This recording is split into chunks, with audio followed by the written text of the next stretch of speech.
Fatou, une jeune fille de 17 ans vivant à Dakar, aimait prendre soin de ses cheveux. Un soir, elle décida de se tresser pour un mariage prévu le lendemain.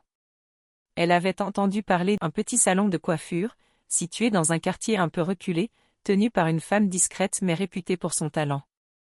En quittant la maison, sa mère la prévint. « Fatou, ne rentre pas trop tard. La nuit, certaines choses rôdent. » Fatou rit doucement. « Maman, tu sais que je ne crois pas à ces histoires de djinns. » Elle prit son sac et quitta la maison. Arrivée au salon, elle trouva la coiffeuse, Mariama, en train de ranger des produits. Le salon était modeste, décoré présentant des coiffures populaires. « Entre, Fatou. »« Tu veux quoi ce soir ?» demanda Mariama avec un sourire. « Des tresses longues avec des perles » répondit Fatou. Mariama alluma une petite lampe, et la pièce fut baignée d'une lumière tamisée. Fatou, assis devant un grand miroir antique au cadre doré, légèrement terni. Tandis que Mariama commençait à tresser ses cheveux, Fatou remarqua quelque chose d'étrange dans le reflet, les mouvements de Mariama dans le miroir semblaient décalés par rapport à ses gestes réels. « Est un beau miroir » dit Fatou pour dissiper son malaise. « Oui, il est ancien » murmura Mariama. « On dit qu'il vient des familles nobles de Saint-Louis. » Fatou se concentra sur son téléphone pour oublier ses inquiétudes. Mais au bout d'un moment, elle sentit une froideur étrange envahir la pièce. Levant les yeux, elle vit que son propre reflet dans le miroir ne bougeait plus. Le cœur battant, elle se tourna vers Mariama, mais celle-ci semblait plongée dans une transe.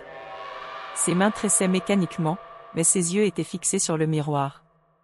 Puis, le reflet de Fatou dans le miroir sourit, un sourire qui n'était pas le sien. « Mariama » appela-t-elle, paniquée.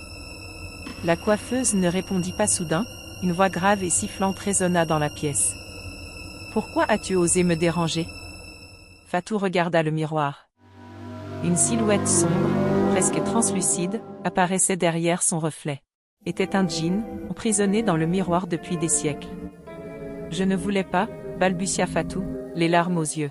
« Tu es ici maintenant, et je dois te prendre avec moi » dit la voix.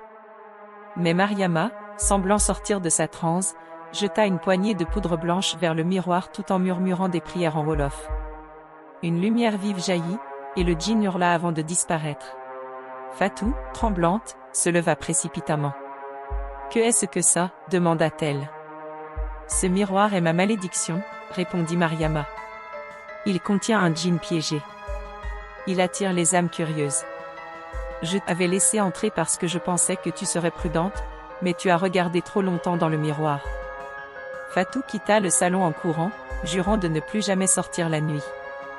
Depuis ce jour, elle entend parfois, dans ses rêves, la voix du djinn qui appelle.